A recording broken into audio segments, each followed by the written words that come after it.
ओम श्री गणेशाय नमः। नारायणं नमस्कृत्य नरं चैव नरोत्तमं देवीं सरस्वतीं व्यासं ततो जयमुदीरयेत्। संक्षिप्त महाभारत विराट पर्व अध्याय 223 से 225।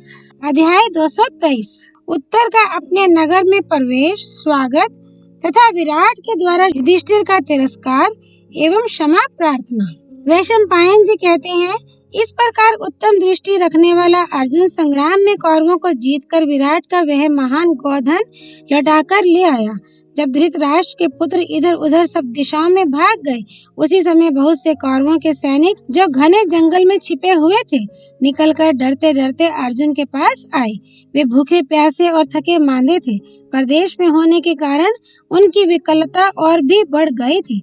उन्होंने प्रणाम करके अर्जुन से कहा, कुंती नंदन, हम लोग आपकी किस आज्ञा का पालन करें? अर्जुन ने कहा, तुम लोगों का कल्याण हो, डरो मत, अपने देश को लौट जाओ। मैं संकट में पड़े हुए को नहीं मारना चाहता, इस बात के लिए तुम लोगों को पूरा विश्वास दिलाता हूँ। वह अभयदान युक्त वाणी सुनकर वहां आए हुए सभी योद्धाओं ने आयु, कीर्ति तथा यश देने वाले आशीर्वादों से अर्जुन को प्रसन्न किया। उसके बाद अर्जुन ने उत्तर को हृदय से लगाकर कहा, तात, ये तो तुम्हें मालूम हो ही गया है कि तुम्हारे पिता के पास पांडव निवास करते हैं, परंतु अपने नगर में प्रवेश करके तुम पांडवों की प्रशंसा ना करना, नहीं तो तुम्हारे पिता डरकर प्राण त्याग देंगे। उत्तर बोला, सव्यसाचिन, जब तक आप इस बात को प्रकाशित करने के लिए स्वयं मुझसे नहीं कहेंगे, तब तक पिताजी के निकट आपके विषय में मैं कुछ भी नहीं कहूँगा। तदनंतर अर्जुन पुनः शमशान भूमि में आया और उसी शमी वृक्ष के पास आकर खड़ा हुआ। उसी समय उसके रथ की ध्वजा पर बैठा हुआ अग्नि के समान तेजस्वी विशालकाय वानर भूतों के साथ ही आकाश में उड़ गया। इसी प्रकार जो माया थी वह भी विलीन हो गई। फिर रथ पर सिंह के चिन्ह वाली राजा विराट की ध्वजा चढ़ा दी गई और अर्जुन के सब शस्त्र, गांडीव, धनुष तथा तरकस पुनः शमी वृक्ष में बांध दिए गए। तत्पश्चात महात्मा अर्जुन सारथी बनकर बैठा और उत्तर रथी बनकर आनंद पूर्वक नगर की ओर चला। अर्जुन ने पुनः चोटी गूंथ कर धारण कर ली और वृणला के वेश में होकर घोड़ों की बागडोर संभाली। रास्ते में जाकर उसने उत्तर से कहा, राजकुमार, अब इन गवालों को आज्ञा दो कि वे शीघ्र ही नगर में जाकर प्रिय समाचार सुनावें और तुम्हारी विजय की घोषणा करें। अर्जुन की बात मानकर उत्तर ने तुरंत ही दूतों को आज्ञा दी, तुम लोग नगर में पहुंचकर खबर दो कि शत्रु हार कर भाग गए, अपनी विजय हुई और गौएं जीतकर वापस लाई गई हैं। जन्मेजय, सेनापति राजा विराट ने भी दक्षिण दिशा से गौओं को जीतकर चारों पांडवों को साथ लिए बड़ी प्रसन्नता के साथ नगर में प्रवेश किया। उसने संग्राम में त्रिगर्तों पर विजय पाई थी। जिस समय अपनी सब गौएं साथ लेकर पांडवों सहित वहां पदार्पण किया, उस समय उसकी विजय श्री से अपूर्व शोभा हो रही थी। राजसभा में पहुंचकर उसने सिंहासन को सुशोभित किया। उसे देखकर सुहृद संबंधियों को बड़ा हर्ष हुआ। सब लोग पांडवों के साथ मिलकर राजा की सेवा करने लगे। इसके बाद राजा विराट ने पूछा, कुमार उत्तर कहाँ गया है? इसके उत्तर में रनिवास में रहने वाली स्त्रियों और कन्याओं ने निवेदन किया, महाराज, आपके युद्ध में चले जाने पर कौरव यहाँ आए और गौओं को हरकर ले जाने लगे। तब कुमार उत्तर क्रोध में भर गया और अत्यंत साहस के कारण अकेले ही उन्हें जीतने के लिए चल दिया। साथ में सारथी के रूप में वृणला है। कौरवों की सेना में भीष्म, कृपाचार्य, कर्ण, दुर्योधन, द्रोणाचार्य और अश्वत्थामा, ये 6 महारथी आए हैं। विराट ने जब सुना कि मेरा पुत्र अकेले वृणला को सारथी बनाकर केवल एक रथ साथ में ले कौरवों से युद्ध करने गया है, तो उसे बड़ा दुख हुआ और उसने प्रधानमंत्रियों से बोला, मेरे जो योद्धा त्रिगर्तों के साथ युद्ध में घायल न हुए हों, वे बहुत सी सेना साथ लेकर उत्तर की रक्षा के लिए जाएं। सेना को जाने की आज्ञा देकर उसने पुनः मंत्रियों से कहा, पहले शीघ्र इस बात का पता लगाओ कि कुमार जीवित है या नहीं। जिसका सारथी एक हिजड़ा है, उसके अब तक जीवित रहने की तो संभावना ही नहीं है। राजा विराट को दुखी देखकर धर्मराज युधिष्ठिर ने हंसकर कहा, राजन, यदि वृणला सारथी है तो विश्वास कीजिए, आपका पुत्र समस्त राजाओं, कौरवों तथा देवता, असुर, सिद्ध और यक्षों को भी युद्ध में जीत सकता है। इतने में उत्तर के भेजे हुए दूत विराट नगर में आ पहुँचे और उन्होंने उत्तर कुमार की विजय का समाचार सुनाया। उसे सुनकर मंत्री ने राजा के पास आकर कहा, महाराज, उत्तर ने सब गौओं को जीत लिया, कौरव हार गए और कुमार अपने सारथी के साथ कुशल पूर्वक आ रहे हैं। युधिष्ठिर बोले, ये बड़े सौभाग्य की बात है कि गौएं जीत कर वापस लाई गईं और कौरव हार कर भाग गए, किंतु इसमें आश्चर्य करने की आवश्यकता नहीं है। जिसका सारथी भृनल्ला हो, उसकी विजय तो निश्चित ही है। पुत्र की विजय का समाचार सुनकर राजा विराट के हर्ष का ठिकाना न रहा। उनके शरीर में रोमांच हो आया। दूतों को इनाम देकर उन्होंने मंत्रियों को आज्ञा दी कि सड़कों के किनारे विजय पताका फहरानी चाहिए। फूलों तथा नाना प्रकार की सामग्रियों से देवताओं की पूजा होनी चाहिए। सब कुमार और प्रधान योद्धा गाजे बाजे के साथ मेरे पुत्र की अगवानी में जाएं, तथा एक आदमी हाथी पर बैठकर घंटा बजाते हुए सारे नगर में मेरी विजय का समाचार सुनावे। राजा की इस आज्ञा को सुनकर समस्त नगर निवासी सौभाग्यवती तरुणी स्त्रियां तथा सूत मागध आदि मांगलिक वस्तुएं हाथ में ले गाजे बाजे के साथ विराट कुमार उत्तर को लेने के लिए आगे गए। इन सबको भेजने के पश्चात राजा विराट बड़े प्रसन्न होकर बोले, सैरंध्री, जा पासे ले आ। कंक जी, अब जुआ आरंभ करना चाहिए। ये सुनकर युधिष्ठिर ने कहा, मैंने सुना है अत्यंत हर्ष से भरे हुए चालाक खिलाड़ी के साथ जुआ नहीं खेलना चाहिए। आप भी आज आनंद मगन हो रहे हैं, अतः आपके साथ खेलने का साहस नहीं होता। भला आप जुआ क्यों खेलते हैं? इसमें तो बहुत से दोष हैं। जहाँ तक संभव हो इसका त्याग ही कर देना उचित है। आपने युधिष्ठिर को देखा होगा अथवा उनका नाम तो सुना ही होगा। वे अपना विशाल साम्राज्य तथा भाइयों को भी जुए में हार गए थे, इसीलिए मैं जुए को पसंद नहीं करता। तो भी यदि आपकी विशेष इच्छा हो तो खेलेंगे ही।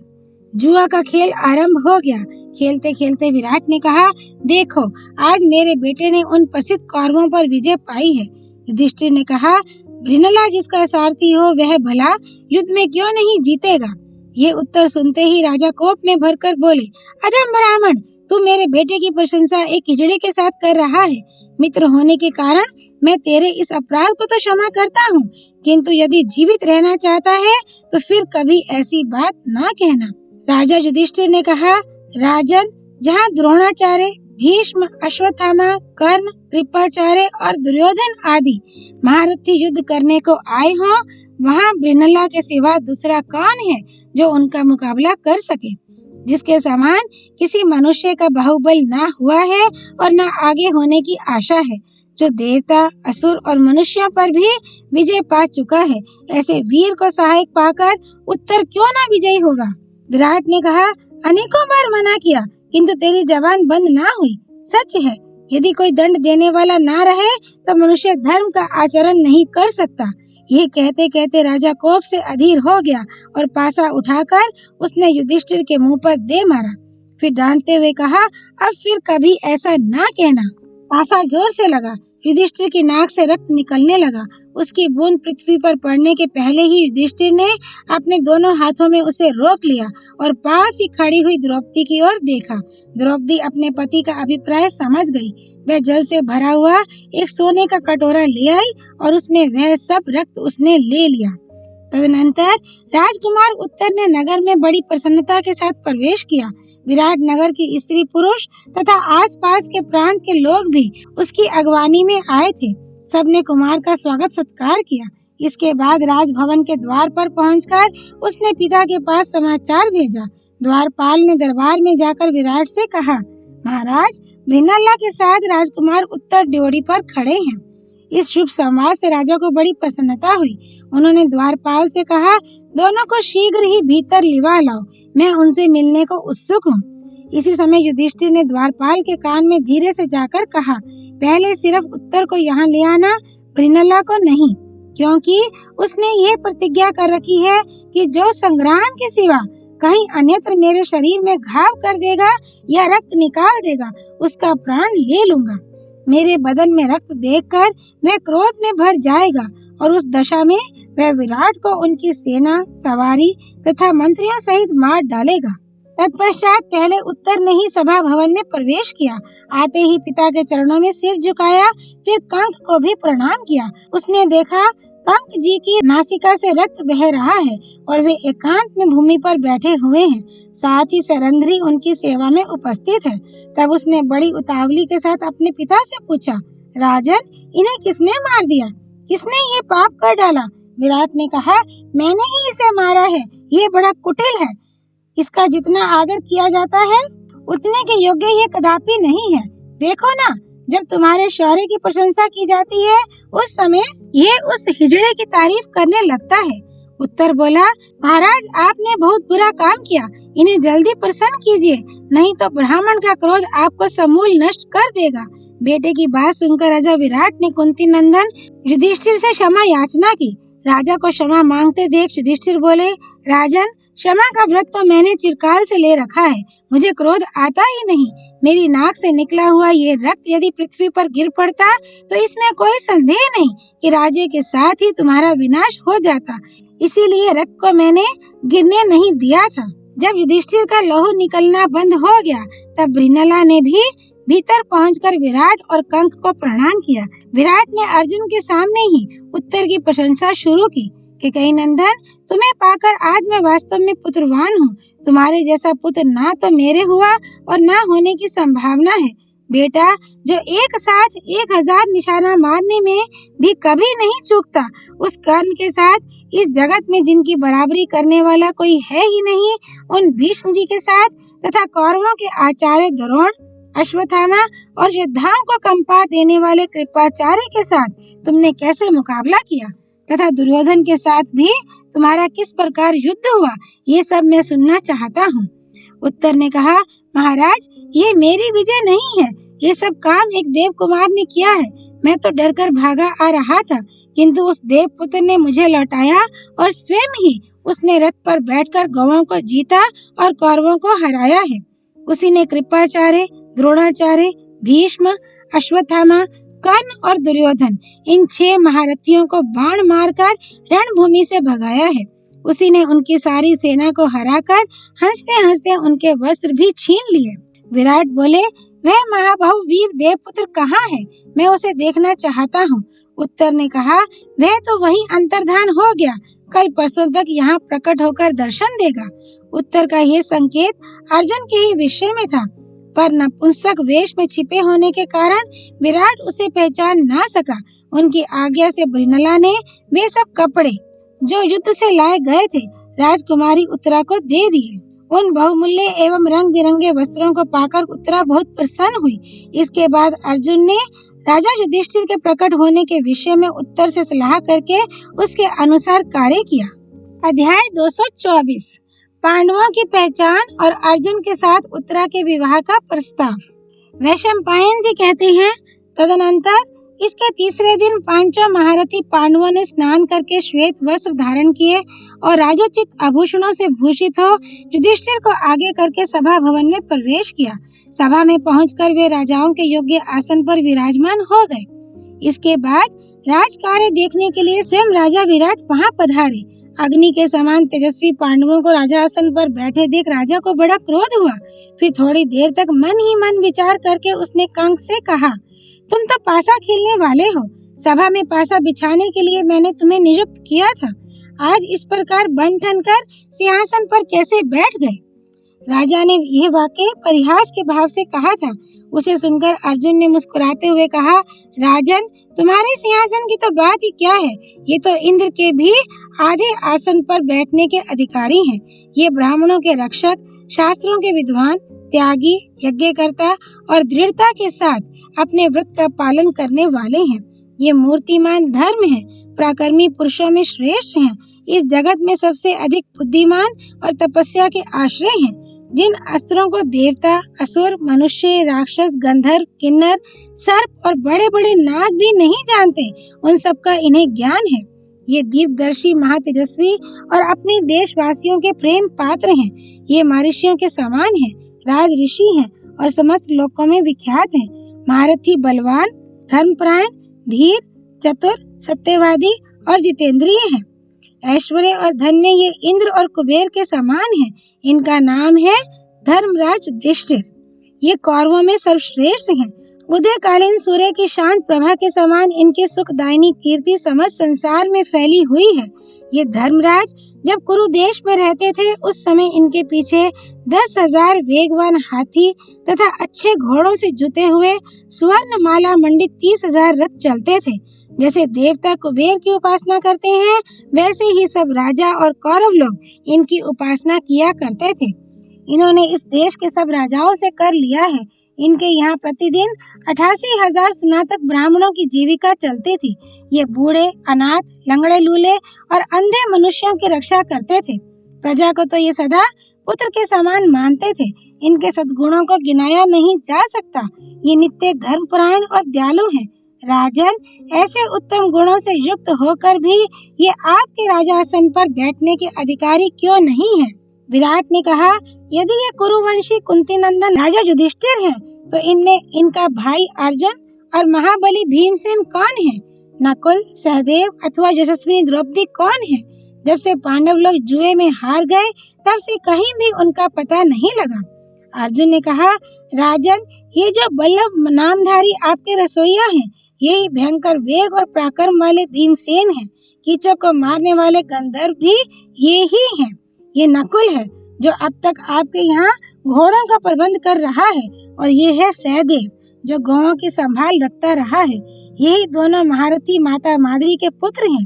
तथा ये सुंदरी जो आपके यहाँ सैरंध्री के रूप में रही है, द्रौपदी है। इसके ही लिए कीचक का विनाश किया गया है। मेरा नाम है अर्जुन। अवश्य ही आपके कानों में कभी मेरा नाम भी पड़ा होगा। अर्जुन की बात समाप्त होने पर कुमार उत्तर ने भी पांडवों की पहचान कराई। इसके बाद अर्जुन का पराक्रम बताना आरंभ किया। पिताजी, यही युद्ध में गौओं को जीतकर ले आए हैं। इन्होंने ही कौरवों को हराया है। इन्हीं के शंख की गंभीर ध्वनि सुनकर मेरे कान बहरे हो गए थे। ये सुनकर राजा विराट ने कहा, उत्तर, अब हमें पांडवों को प्रसन्न करने का शुभ अवसर प्राप्त हुआ है। तुम्हारी राय हो तो मैं अर्जुन से कुमारी उत्तरा का ब्याह कर दूं। उत्तर बोला, पांडव लोग सर्वथा श्रेष्ठ, पूजनीय और सम्मान के योग्य हैं तथा इसके लिए हमें मौका भी मिल गया है, इसलिए आप इनका सत्कार अवश्य करें। विराट ने कहा, युद्ध में मैं भी शत्रुओं के फंदे में फंस गया था। उस समय भीमसेन ने ही मुझे छुड़ाया और गौओं को भी जीता है। मैंने अनजान में राजा युधिष्ठिर को जो कुछ अनुचित वचन कहे हैं, उनके लिए धर्मात्मा पांडुनंदन मुझे क्षमा करें। इस प्रकार क्षमा प्रार्थना करके राजा विराट को बड़ा संतोष हुआ और उसने पुत्र के साथ सलाह करके अपना सारा राजपाट और खजाना युधिष्ठिर की सेवा में सौंप दिया। फिर पांडवों और विशेषता अर्जुन के दर्शन से अपने सौभाग्य की सराहना की। सबका मस्तक सूंघकर प्यार से गले लगाया।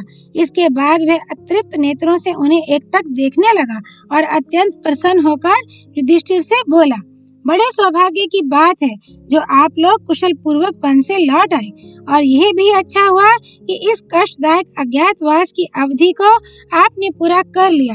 मेरा सर्वस्व आपका है, इसे निसंकोच स्वीकार करें। अर्जुन मेरी पुत्री उत्तरा का पाणी ग्रहण करें, ये सर्वथा उसके स्वामी होने योग्य हैं। विराट के ऐसा कहने पर युधिष्ठिर ने अर्जुन की ओर देखा। तब अर्जुन ने मत्स्य राज को इस प्रकार उत्तर दिया, राजन, मैं आपकी कन्या को अपनी पुत्र वधू के रूप में स्वीकार करता हूँ। मत्स्य और भरत वंश का ये संबंध उचित ही है। अध्याय 225 अभिमन्यु के साथ उत्तरा का विवाह। वैशंपायन जी कहते हैं, अर्जुन की बात सुनकर राजा विराट ने कहा, पांडव श्रेष्ठ, मैं स्वयं तुम्हें अपनी कन्या दे रहा हूँ, फिर तुम उसे अपनी पत्नी के रूप में क्यों नहीं स्वीकार करते? अर्जुन ने कहा, राजन, मैं बहुत काल तक आपके रनिवास में रहा हूँ और आपकी कन्या को एकांत में तथा सबके सामने पुत्री भाव से ही देखता आया हूँ। उसने भी मुझ पर पिता की भांति ही विश्वास किया है। मैं नाचता था और संगीत का जानकार भी हूँ, इसलिए वह मुझसे प्रेम तो बहुत करती है, परंतु सदा मुझे गुरु ही मानती आई है। वह व्यसक हो गई है और उसके साथ 1 वर्ष तक मुझे रहना पड़ा है। इस कारण तुम्हें या और किसी को हम पर कोई अनुचित संदेह ना हो, इसलिए उसे मैं अपनी पुत्र वधू के रूप में ही वर्ण करता हूँ। ऐसा करके ही मैं शुद्ध, जितेंद्रिय तथा मन को वश में रखने वाला हो सकूंगा और इससे आपकी कन्या का चरित्र भी शुद्ध समझा जाएगा। मैं निंदा और मिथ्या कलंक से डरता हूँ, इसलिए उत्तरा को पुत्रवधू के ही रूप में ग्रहण करूंगा। मेरा पुत्र भी देव कुमार के समान है, वह भगवान श्री कृष्ण का भांजा है। वे उस पर बहुत प्रेम रखते हैं। उसका नाम है अभिमन्यु। वह सब प्रकार की अस्त्र विद्या में निपुण है और तुम्हारी कन्या का पति होने के सर्वथा योग्य है। विराट ने कहा, पार्थ, तुम कौरवों में श्रेष्ठ और कुंती के पुत्र हो। तुम्हें धर्माधर्म का इतना विचार होना उचित ही है। तुम सदा धर्म में तत्पर रहने वाले और ज्ञानी हो। अब इसके बाद का जो कुछ कर्तव्य हो उसे पूर्ण करो। जब अर्जुन मेरा संबंधी हो रहा है तो मेरी कौन सी कामना अपूर्ण रह गई। विराट के ऐसा कहने पर अवसर देखकर राजा युधिष्ठिर ने भी इन दोनों की बातों का अनुमोदन किया। फिर विराट और युधिष्ठिर ने अपने अपने मित्रों के यहाँ तथा भगवान श्री कृष्ण के पास दूत भेजा। अब 13वां वर्ष बीत चुका था, इसलिए पांडव विराट के उपप्लव्य नामक स्थान में जाकर रहने लगे। अभिमन्यु, श्री कृष्ण तथा अन्य दाशरथ वंशियों को बुलवाया गया। काशीराज और शैब्य ये एक एक अक्षौहिणी सेना लेकर युधिष्ठिर के यहाँ प्रसन्नता पूर्वक पधारे। राजा द्रुपद भी एक अक्षौहिणी सेना के साथ आए। उनके साथ शिखंडी और धृष्टद्युम्न भी थे। इनके सिवा और भी बहुत से नरेश अक्षौहिणी सेना के साथ वहाँ पधारे। राजा विराट ने यथोचित सत्कार किया और सबको उत्तम स्थानों पर ठहराया। भगवान श्री कृष्ण, बलदेव, कृतवर्मा, सात्यकी, अक्रूर और सांब आदि क्षत्रिय अभिमन्यु और सुभद्रा को साथ लेकर आए, जिन्होंने द्वारका में 1 वर्ष तक वास किया था। वे इंद्रसेन आदि सारथी भी रथों सहित वहां आ गए। भगवान श्री कृष्ण के साथ 10,000 हाथी, 10,000 घोड़े, 1 अरब रथ और 1 निखर 10 खरब पैदल सेना थी। वृषणी, अंधक और भोज वंश के भी बलवान राजकुमार आए थे। श्री कृष्ण ने निमंत्रण में बहुत सी दासियां, नाना प्रकार के रत्न और बहुत से वस्त्र युधिष्ठिर को भेंट किए। राजा विराट के घर शंख, भेरी और गोमुख आदि भांति भांति के बाजे बजने लगे। अंतपुर की सुंदरी स्त्रियां नाना प्रकार के आभूषण और वस्त्रों से सज धज कर, कानों में मणिमय कुंडल पहने रानी सुदेशना को आगे करके महारानी द्रौपदी के यहाँ चली।